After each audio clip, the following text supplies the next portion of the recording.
So hi everyone and welcome back to the next video.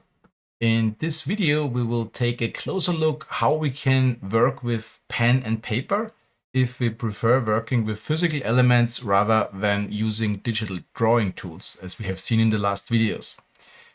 This can be useful for people who just don't like digital drawing tools, or maybe if you don't have a touch device. But there is also some more, because sometimes during a training, we also like to work with requisites. And in that case, this particular scenario could be useful as well. But first of all, let's take a look to the standard drawing situation, which we have considered before. And let's take a look how we can handle this. So basically, the one thing that we want to have here is we want to have a picture like this one, and we would prefer that we can draw on this picture and elaborate our content. So we also can switch between the pages. This is what we want to do. We can use some pen and some ruler and draw within. And of course, this feels very comfortable for us. Definitely we want to have it a little bit more bigger so we can zoom in. And this is a place how we can write. This, for example, should be the charging curve again. Okay, my handwriting is not so pretty, but I think you get the point of how this one is working.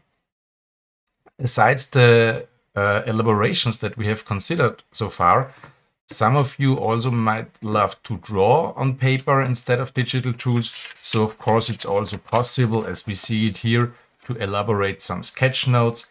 For that purpose we have some different pens available. So I don't know if you're familiar with these type of pens. They have a specific shape which enables you to draw very thin lines and very thick lines by just increasing the pressure. And this is pretty helpful for drafting, and in that way you also can use it right here. So this is a scenario where we probably could elaborate just as we are used with pen and paper. Of course, the zoom level of how you would like to see your picture, you can adjust. You can, in OBS, you can simply zoom in, resize the picture. It mainly depends on how big you're writing, what you want to show.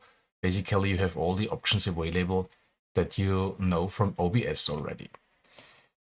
And as mentioned before, this is not only useful for drawing on pen and paper, you also can use this one to work with requisites. So for example, in some trainings, we like to work with requisites because this is very useful, as we always try to trigger different senses of the people.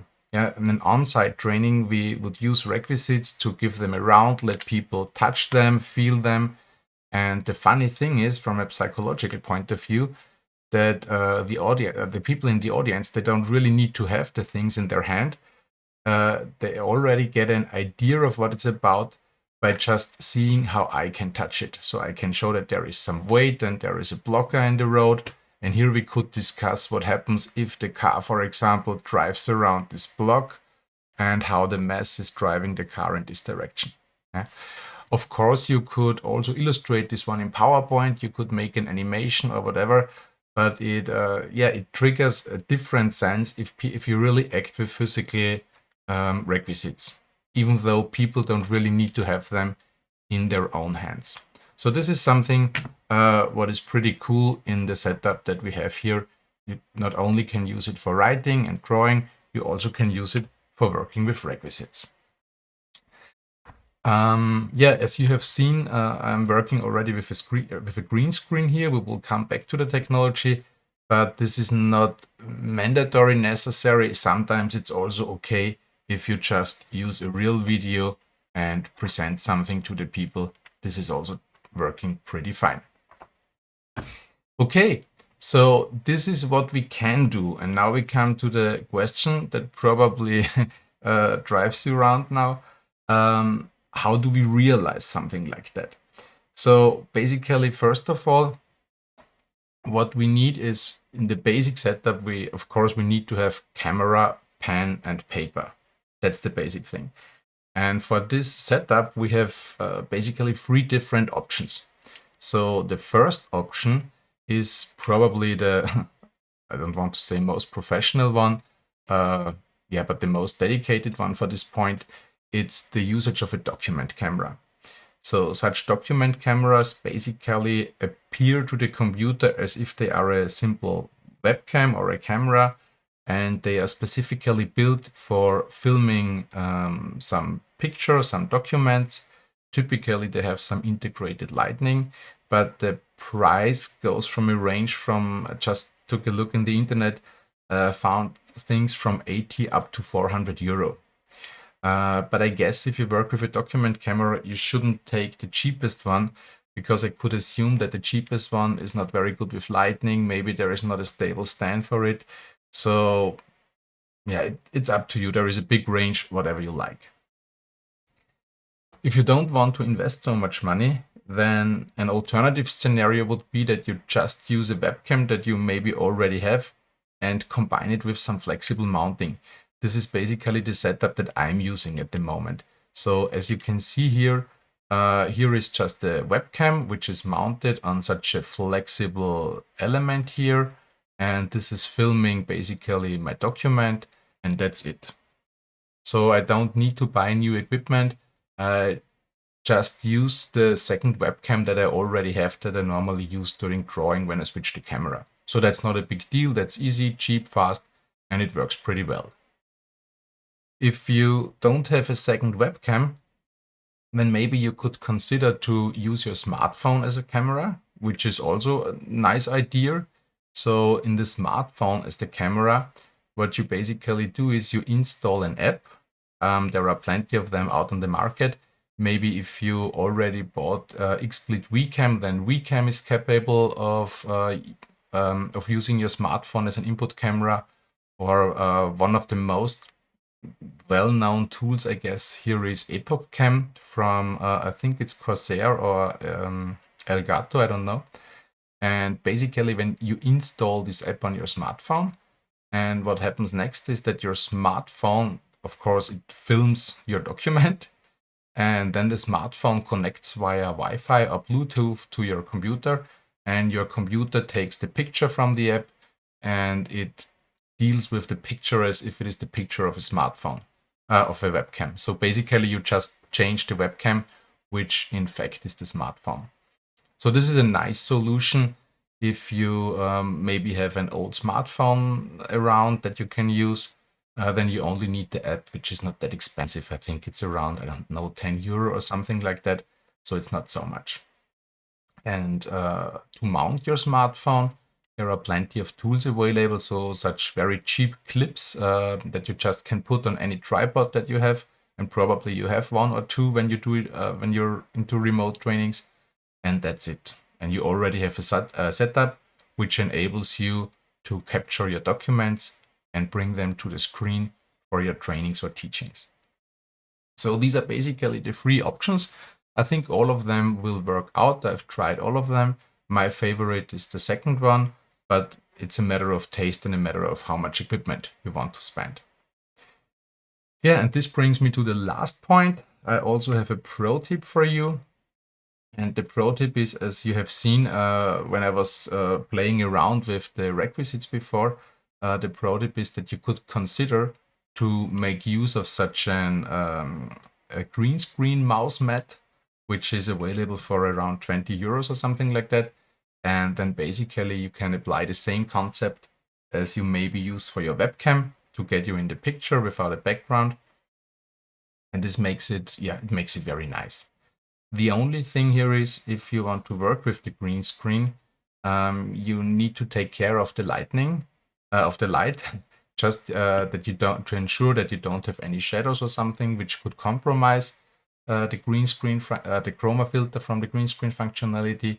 So in that case, I suggest to really consider how you can bring light to the scenario. Here in the picture, you see that I mounted just one lighting device on the left side here. Basically, I've chosen one that is a little bit more expensive from Elgato as well. but I like this one very much because you can change the color of the light, you can change the the intensity of the light, and you can control it from the computer directly. So maybe this is not necessary for everyone. I just liked it because I use it for different scenarios here. So lighting and green screen is something that could help you maybe. And the last thing that I would like to show you here is how to configure your green screen filter to get the best out of it. So basically I switch over to my second monitor right now here. So you see my OBS. I'm just going to stop the preview so it doesn't distract everyone. So the filter pipe is configured in the same way as we did it with the audio filters a few videos ago. So basically you simply select your input device that you would like to filter. So in my case, I created one input for my Logitech camera with the green desk. Clicking on the right mouse button gives us the option to open the filters menu. And here in the filters menu, you already see that I have selected 3 different filters. So it's a pipe. I can hide them for a moment. So you get the original picture. So this is basically now my original picture, also with the smiley from below. And then the first thing that we typically do is we crop the picture just to make sure that we only see the thing that we want to see. And the second thing here, we want to get some very nice and even green, which makes the chroma key filter well performing. So we use a color correction here. I just turn it on again. And here you can play around with the gamma function. Typically, we also work with, go back. We work with the contrast. And yeah, you can play around a little bit just to try to get a very even and light green, which is well detected in the end by the chroma key. So now if we add the chroma key, then you already see the only thing that remains here is the element in the middle that is not green, which is my car in that case. Yeah, and that's it basically. That's, as you have seen, that's a very simple way how you can get some picture from your desk into the training or into the training situation. Doesn't cost that much money. It's very easy, and if you prefer, you can stick with working with pen and paper. It's up to you. It's one option that can be helpful for you.